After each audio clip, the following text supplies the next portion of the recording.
Hey guys, today you are going to make what is called a double line graph for some tides in Baja, and you're going to try to relate that back to moon phases. So this blue line is all high tide lines for different dates in Baja. So the 2nd, the 4th, the 6th, and that's how high the tide was at high tide. Okay, so that's the highest high tide. We're going to graph that as a line, and then we're going to graph this is a line. This is all the low tides. So on the same date, there was a 0.6 high tide. That's 0.6 meters higher than the neutral line. And then on low tide, it was 0.5. Okay.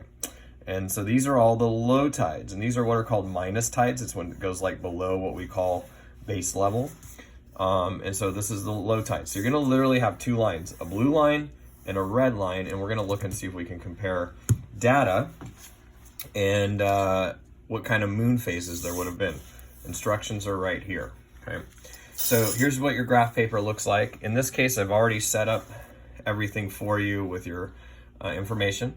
So literally all you're going to do is you're going to focus on the blue to start with. Okay, don't even worry about the red. If you're on an IEP or graphing is really difficult for you, just do every other number. Okay, and you don't have to do those. Okay, and if you want to cross them out on the paper so you don't get confused, you could do that. Okay, all right, so I'm going to start with 2. So this is the 2nd. That's the 2nd. I'm going to go up to 0.6 and put a dot. So here's 0, there's 0.6, and I put a dot. Okay. And I'm going to do that for each one. I'll do a couple with you. Here's 4, the 4th, and I'm going to go up to 0.8 and put a dot. Then I'm going to go to the 6 right here and go to 1.0 and put a dot. Okay, and I'm going to keep doing that until I'm finished. And when you're done, it's going to look something like that. All right. So then you need to do a best fit line. Okay. In this case, I'm actually going to try to hit all the dots because these are actual carefully measured data points. This one's going to be a little weird, but I'm going to try to smooth it out. So it's going to look something like this. I'm going to extend my line a little beyond. So here, okay, I'm going to go through here, nice and smooth like that. Come back down. Now here I'm going to try to make it rounded, not like something like that. See? Okay. All right. So these are the high tides on those days. So you notice high tide is not always at the same level. Okay.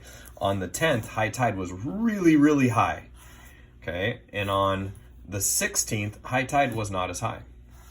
All right, now what we're going to do is we're going to do, and of course pause the video if you need to. Now we're going to do the low tide data, okay? And again, you have my permission if you have to, just do every other line. So on the 2nd, we get 0.5. Notice I switched to red. By the way, if you don't have blue and red, you're just in, I'm going to use X's instead of dots just to keep it straight. So I'm going to use red here and blue here. If you don't have those colors, just make a key so I know what the two colors represent, okay? And again, just to keep it clear so I don't get confused with the data points, I'm going to use X's instead of dots for the red line. So 0.5, the 4th was 0.1. minus 0.2. So now I'm down here. Okay. All right. I'm going to pause the video or I'm going to go ahead and finish and then come back on. Okay. Well, I have all my data points on now. So what I'm going to do now is I'm going to do the same thing. I'm going to connect them with a best fit line. Okay.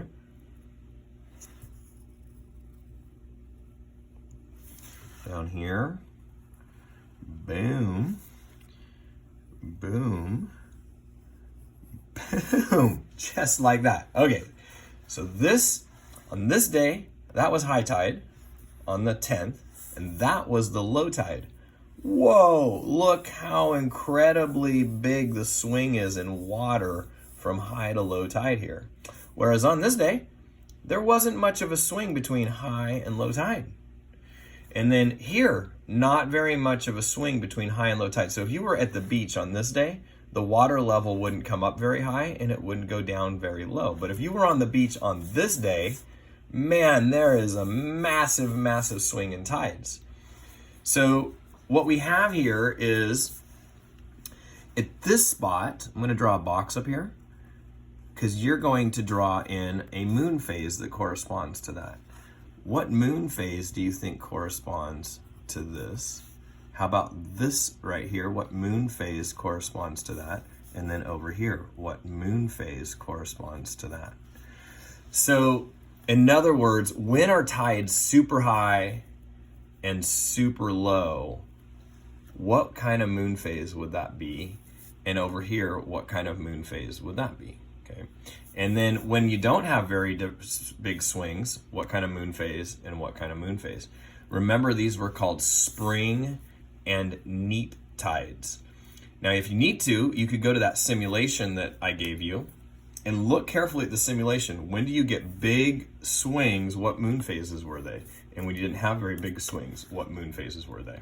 So draw in moon phases over those 4 spots and then label what kind of tide is this? Label what kind of tide is that? What kind of tide is that? And what kind of tide is that right on your paper? Spring or neap. So 2 are spring and 2 are neap. And then I have a few questions for you to answer over on the right side of the paper. If you are on an IEP, you don't need to do number 6. You can just put a little asterisk next to it. And you don't need to do number 5. You can put an asterisk next to it.